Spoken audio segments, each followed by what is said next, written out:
Hey there, everybody. Welcome to this week's episode of Next Level Play Therapy. And today we're going to focus on 5 signs that you may be accidentally sabotaging progress in play therapy. So if you find yourself not knowing if play therapy is working. Maybe you feel like it's working in the sessions, but it's not, but parents are telling you it's not working at home. And you're getting all those midweek frantic phone calls from parents telling you everything that is not going well in the play therapy sessions. That might be a sign that there's a better way to do things, and you might actually be missing something. So that is what we are going to talk about today. I'm going to go over 5 signs that might be an indication that you might be missing something, or that you might accidentally be sabotaging progress in play therapy. I find this happen a lot. And in fact, to be honest, a lot of these things that I'm going to go over today, I actually experienced early on. And I kept kind of banging my head against the wall thinking, what the heck am I missing? Now we all have those clients where things go smoothly, the sessions are going great, but maybe you have those clients that are a little more challenging. And you keep thinking, I know I'm missing something. What is going on here? Might even be creating some disconnect between you and parents. I've had that happen too. It was so frustrating not understanding what was going on when clients were telling me one thing, and this sometimes with adolescents as well. Clients were telling me one thing and it's not going well, and they're telling me all the things that are going on, and parents are like, what are you doing in there? Are you making things worse in there? Because they don't see it at home. And in my mind, I'm like, what is the disconnect here? Because I cannot figure this out, until eventually we did. And but it can slow progress down. It can leave you feeling like you're not doing a good job, second guessing yourself, frustrated, feeling overwhelmed, activating your imposter syndrome, thinking that you must be the worst play therapist on the planet, and any day now parents are going to figure it out and pull their client from play therapy, which means you would have been an epic failure. And the likelihood that this is true is very, very slim. So that is what we are going to talk about today. I'm going to go over 5 signs that you may be accidentally sabotaging your play therapy session, and then what to do about it. How can you move forward and be much more effective? Because that's what matters, right?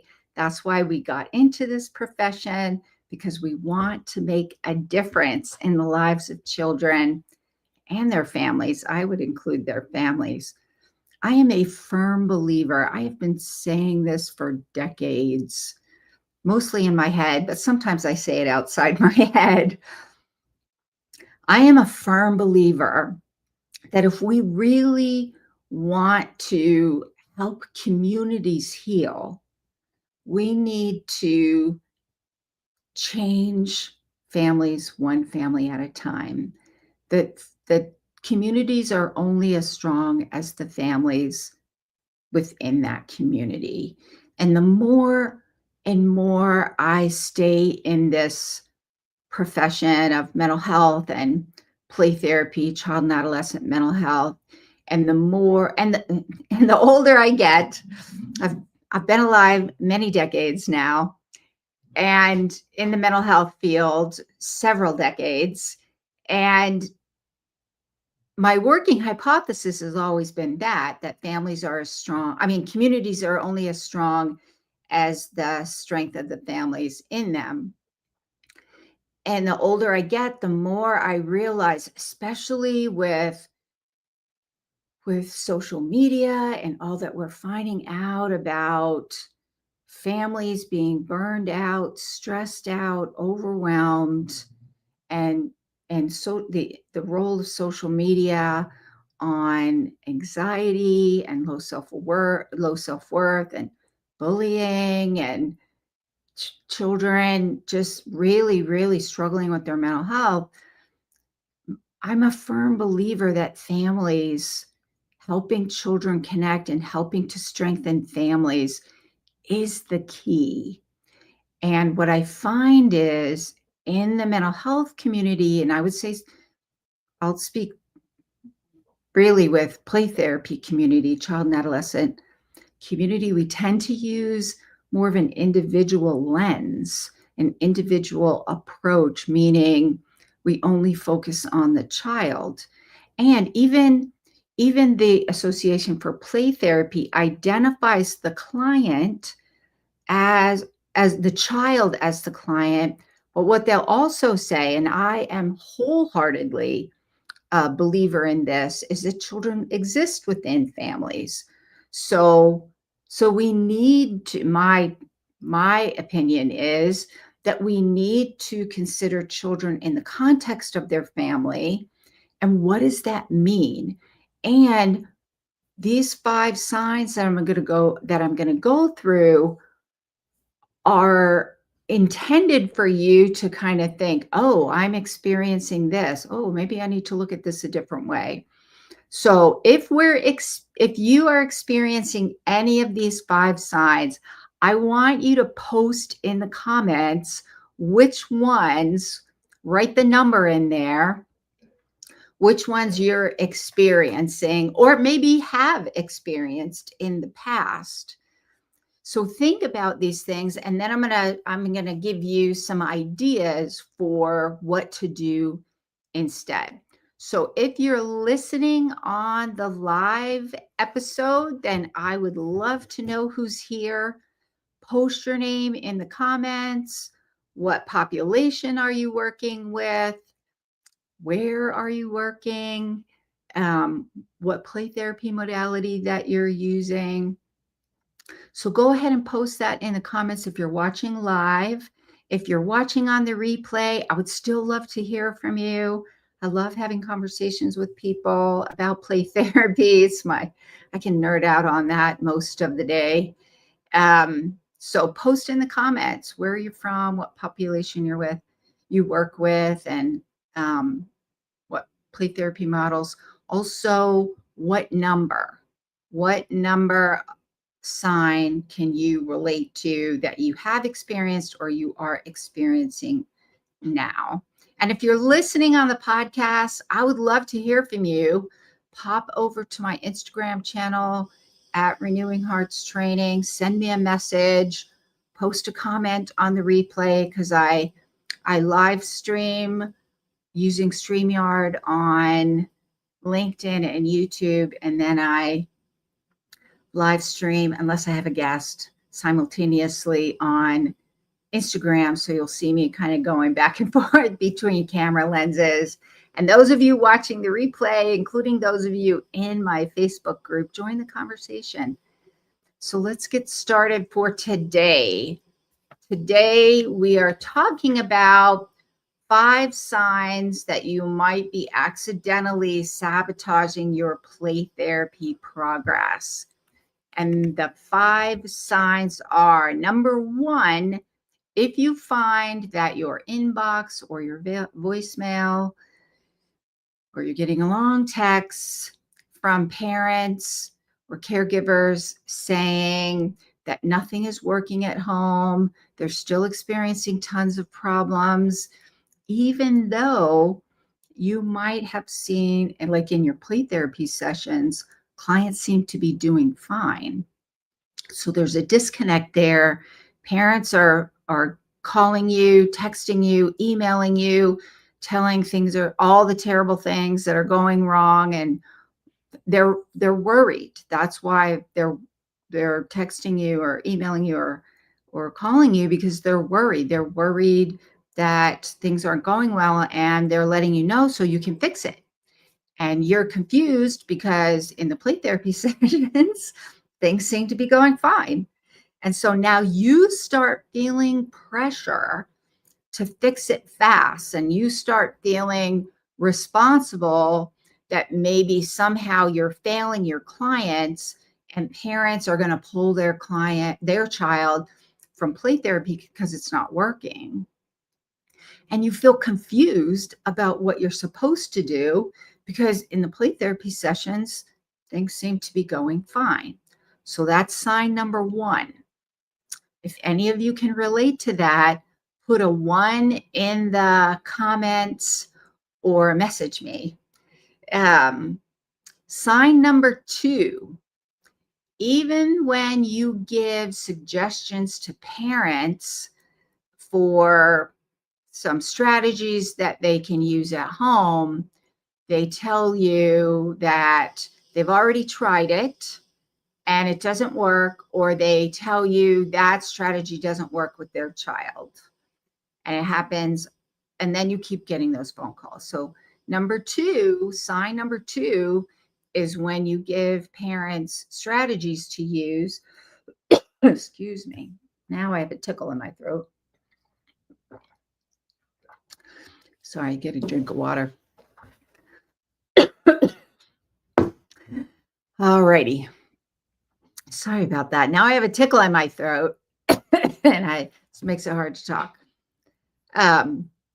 So parents, sign number 2 is you're trying to give specific suggestions to parents about what to do to make things better and things they can do at home or make suggestions at school. And they tell you they've already tried it and it doesn't work, and it doesn't work for their child. So if you can relate to number 2, put number 2 in the comments. Number 3, you're seeing really good progress. Clients are engaging with you. They are doing the strategies. You have a really good rapport with them.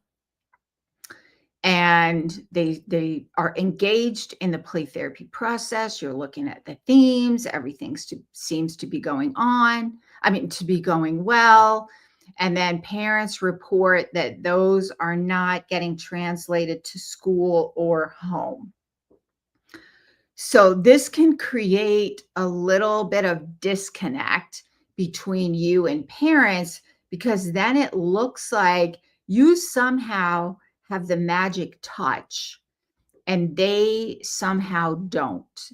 And maybe I feel like parents already come with a little bit of guilt and a sense of failure. A lot of times, not always, but a lot of times they feel that sense of they've somehow let their child down, and somehow they are failing their child because they haven't been able to figure it out and help their child themselves. And so if you seem to be the one who knows how to get it done, but they don't seem to know how to get it done, and somehow you're better than they are, that can create a little bit of disconnect. But here's also what I'm going to say. This one might be a little ouchy. I only mean it to kind of help maybe shift thinking a little bit. And it might be that you are focusing so much on your relationship with the client, which is a good thing. And if parents don't have those skills, who's going to be the one helping to translate them to home and school? And when you're gone, who's going to be helping to support the changes that have been made? And yes, a lot of the change can be made using individual play therapy sessions. I'm not saying that they're not helpful. What I am saying is maybe there's a bigger picture and it's not all or nothing. Maybe it's not all one way individual, or maybe it's not all another way. maybe there's another way to look at this.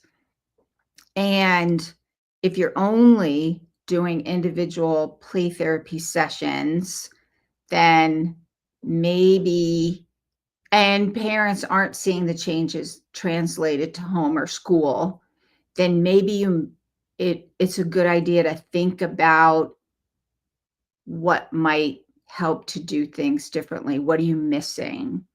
Because children do need their parents and their caregivers for co-regulation to help them generalize the skills to their everyday living. So number 3 is you're seeing great progress. The clients are doing great with you in the play therapy session, and parents are saying it's not translating at home, which is creating a little bit of a disconnect. Sign number 4 is that maybe you are spending way more time writing progress notes and documentation and maybe even reports. That time you spend there outweighs the time you actually spend interacting with parents, or maybe engaging with parents, or even including them in the play therapy sessions to get a better sense of what's going on. You can see in real time for yourself what's going on. And so number 4 is maybe you're spending way more time on other things than building that relationship with parents and working with parents, and maybe even including them in the sessions, or maybe even including family members in the sessions. And sign number 5 is that parents are becoming increasingly frustrated that things aren't working, and they're saying things like, well, what are you doing in there? Or maybe they're asking you, how is playing actually going to help? Or maybe they have said to you, well, my therapist said play therapy is not working. Or my pediatrician said play therapy is not working. And my pediatrician said, you need behavior management. That's what's going to help these behaviors. That can be really frustrating as a play therapist, not knowing what to do and feeling like you're getting set up for failure by other professionals. You might even getting a little mad about it. When that used to happen to me, I used to steam about it on my inside, and on my outside, I would try to put on my best professional face and voice, regulate internally so I could be congruent with what's reflecting on my face and in my voice about professionalism and trying to be supportive and not putting parents in the middle, and all the things we try to do. That can be really, really frustrating, and it can make you feel like you're kind of set up for a failure. And now you don't have that rapport with parents, and they're now starting to doubt you. And maybe now your imposter syndrome has fully gotten activated, and you are worried that you might actually be in the wrong profession, or thinking all other play therapists are way better than you and they figured it out, and somehow you seem to be the worst play therapist on the planet. Here's the thing. The likelihood that is true is very slim. The likelihood there's something going on in this disconnect that would be a sign that you need to pay attention to and think about things differently. Take a step back and think about things a different way. So what can you do instead? If you've experienced one or more of any of these signs that you might accidentally be sabotaging your play therapy sessions, post which numbers you resonate with in the comments, or just make a mental note of it and keep listening. So here are some things to do instead. I would highly recommend not only relying on parent observations and parent reports. So don't get me wrong, I am a firm believer that parents are a very valuable source of information about their children, and they have really great insights into their children. And here's the thing, who of us 100% of the time, all the time, about everything, fully understands what's going on? Even as therapists, we don't, it for our own things going on in our own lives, we can't fully take a neutral outside looking at things from a different perspective all of the time. Sometimes we need help to look at things a different way, but also to interact with us and get a better sense of us, so they might be able to see some of our blind spots, right? That's why we go to therapy. That's why we talk to our colleagues. That's why we get into play therapy communities to get help and support. That's why we get into consultation, because we don't always know everything. So we can't 100% expect that parents are going to know. One, they're not play therapists. They've not been trained. They haven't been trained in mental health, child and adolescent therapy. They, unless maybe they are a therapist. And even then, who of us fully knows everything, right? Because so nobody can be fully understanding of everything, including getting that information from parents, because you're getting the information secondhand. You're getting the information based on parent, uh, the meaning that they make of it. You get it based on their perceptions, based on their understanding of the situation. You're having to rely on secondhand information rather than being able to see it in real time for yourself. And to me, that's where family play therapy sessions can be helpful, because it allows you to see in real time what is actually going on with your client and what's going on in their relationships at home with family members. Sometimes play therapists even will go and do observations at school. If you're a school-based therapist, you might go and observe what's going on in the classroom, right? You're going to go see for yourself.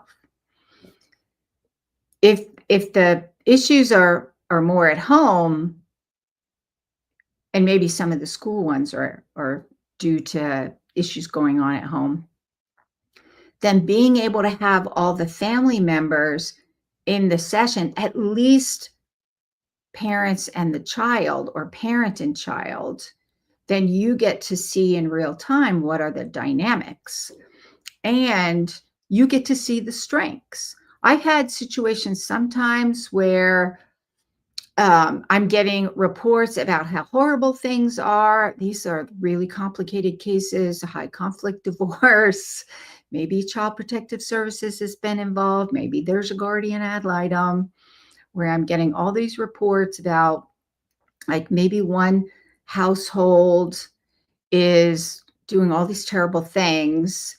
And maybe some things have happened, right? Things happen. Families get stressed out.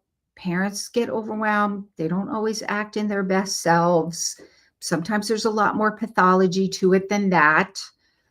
But sometimes I've had where I've had the whole family system in there, not both sides. If it's divorced families, I only do like one parent and children, and maybe the other parent and children.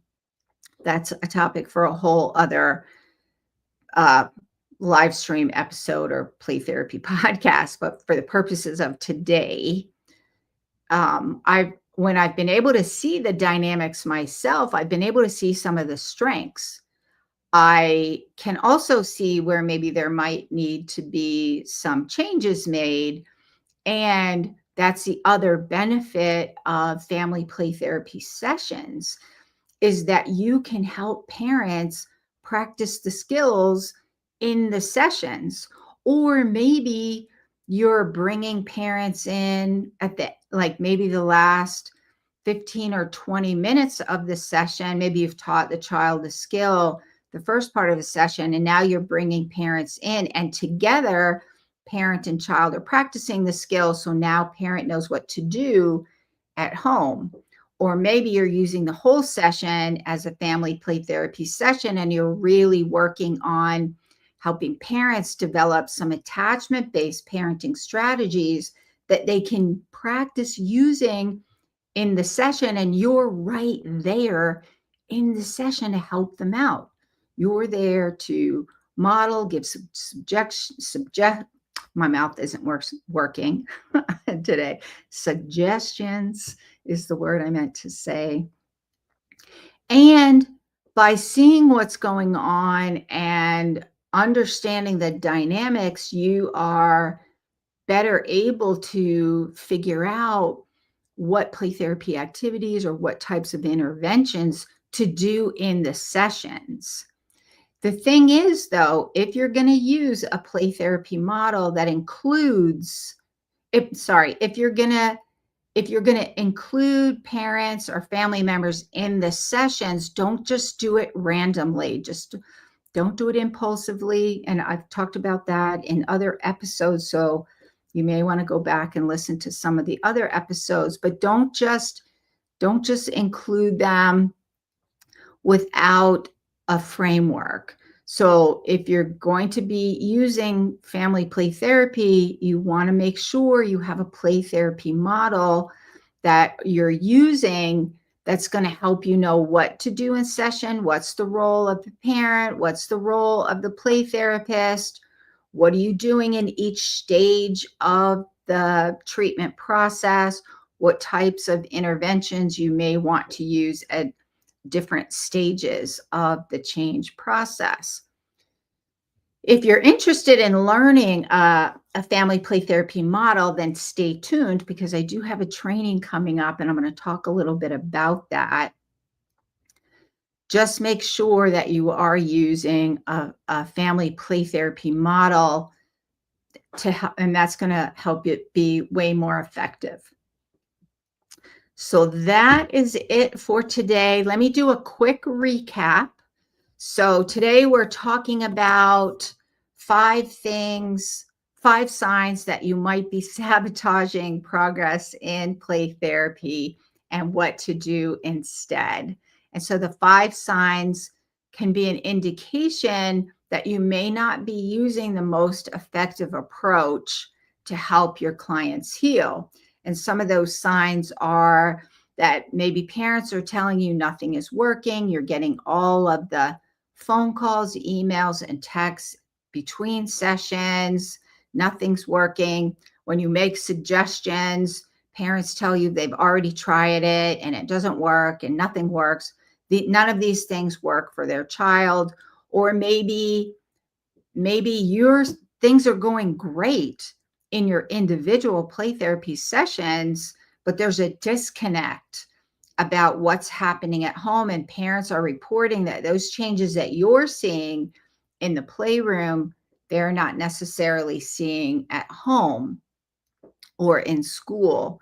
Or maybe you spend the amount of time that you spend engaged with parents or maybe families is so much lower than the amount of time you spend in documentation. Don't get me wrong, documentation is important. You definitely want to do your documentation. My point here is that if you find yourself spending more time focused on your documentation and you're writing in between sessions, and you're not spending the kind of an equal amount of time engaged with family members or parents, it might be a sign. If things aren't going well and you're not making progress, that might also be a sign. That one's a little more subtle. And then finally, if parents start asking you and they're kind of suspicious, what are you doing in those play therapy sessions?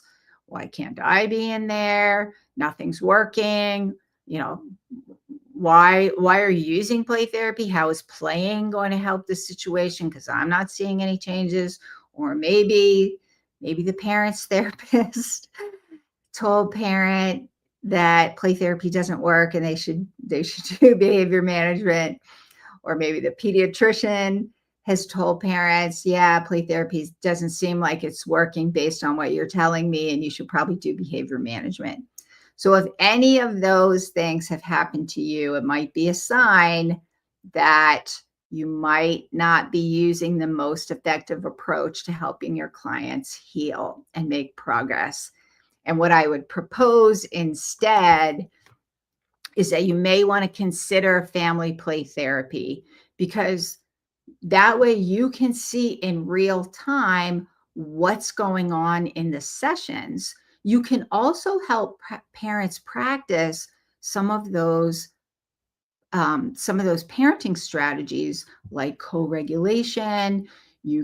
Parents can and children can learn better ways of connecting and building secure relationship and secure attachment. And in family play therapy sessions, parents and children can learn the skills and practice those together so that parents can make sure those happen outside of the play therapy session, where the change really is needed in their everyday lives, and that parents are there in their lives knowing how to support their child throughout their lives. Parents are going to be around way longer than we are as play therapists.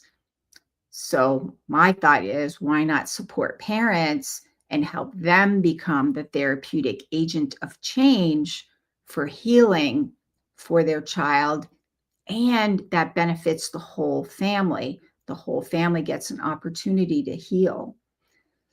So that is it for today. And that kind of brings me to, if you are looking for a play therapy model where you can integrate parents and family members, then I want to let you know about my training coming up using my attachment-focused family play therapy model.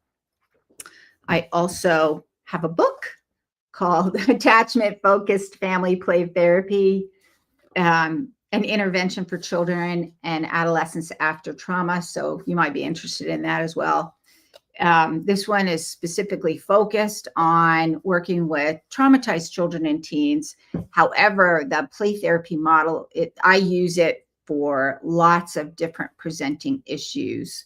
So if you're interested in attending or participating in my upcoming training, Attachment Focused Family Play Therapy, that's going to give you a family play therapy framework that you can use.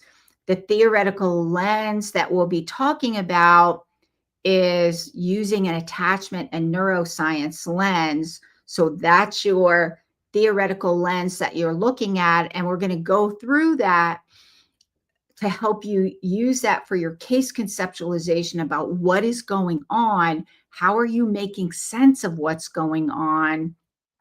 Because then you're going to use that information to actually use the attachment-focused family play therapy model.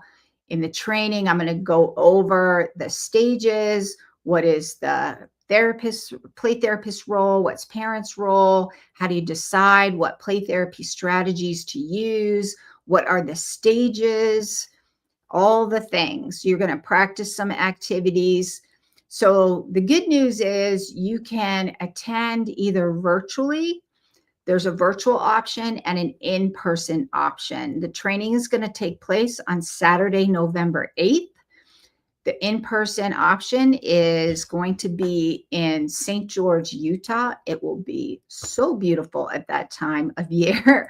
So I would highly recommend, if you need some in-person hours or you really want to do some in-person training, that you join us in St. George, Utah. if you're not able to, then I would highly recommend joining us virtually. If you have questions about it, or I get questions from people living in Australia, feel free to reach out to me. There is a recorded version already on my website. It's a shorter version, but it does go over all the essentials. So if you have questions, feel free to reach out to me. If you're living in the part of the world where it makes even virtual options challenging, then just reach out to me, send me a message. I'm happy to answer those. I do have another training coming up if you're interested. It's called Using a Neuroscience and Attachment Lens with Santre in Play Therapy. So that one's only in person. We do 2 days. We immerse ourselves in Santre, all things neuroscience and attachment, and how does that work with Santre. The other thing I want to let people know is I have my Play Therapy Academy program, which was my kind of, I call it my VIP like membership. It's very small group. We do a maximum of 10 people in the program. We do consultations twice a month, case presentations, getting feedback from me, as well as your colleagues. And even those of you who feel like you're new and you don't know anything, so you might feel a little intimidated about joining us, you know more than you think you do, because I have heard pure gold come out of people who think they're newbies and don't know anything. So I do have 2 openings. I might have more, but I have 2 openings. If you have been looking for a way to get more support, or maybe you want to pursue your registered play therapist credential, then this program will meet the requirements for the registered play therapy credential. Some of the requirements, not all of them, but some of them. The consultation part, it will, supervision. So if you're interested in that, also schedule a 30-minute call with me. I'm happy to have a conversation with you. If you've been thinking about it, if you're not sure, just schedule a virtual call with me for 30 minutes and we'll see if it's a good fit. So I'm going to post all these links in the comments. If you have any questions, feel free to message me. If you are interested in any of these, you can also pop over to my website at rhplaytherapytraining.com. That's rhplaytherapytraining.com. And the training that I have coming up about my attachment focused family play therapy, the training is called Attachment Focused Family Play Therapy. There's other things on my website. Feel free to pop over there, check things out. And I am on my way today to the Association for Play Therapy annual conference. I'm very, very excited. So as soon as I pop off here, I'm going to be heading off to the airport, heading over to Houston. And I'm super excited for my training with Dr. Ann Ordway from the Association for Family and Conciliation Courts. She and I are doing a workshop together, play therapy with children in high conflict families, repairing connections. We're really focusing on a dynamic of parent-child contact problem. No, parent-child contact problems. I always get those backwards, which is, we used to call it resist, refuse. So it's kind of a new way of thinking about parental alienation a little bit, because that one didn't always fit very well. So I'm super excited to be talking about that. And I will see you next week. Bye for now.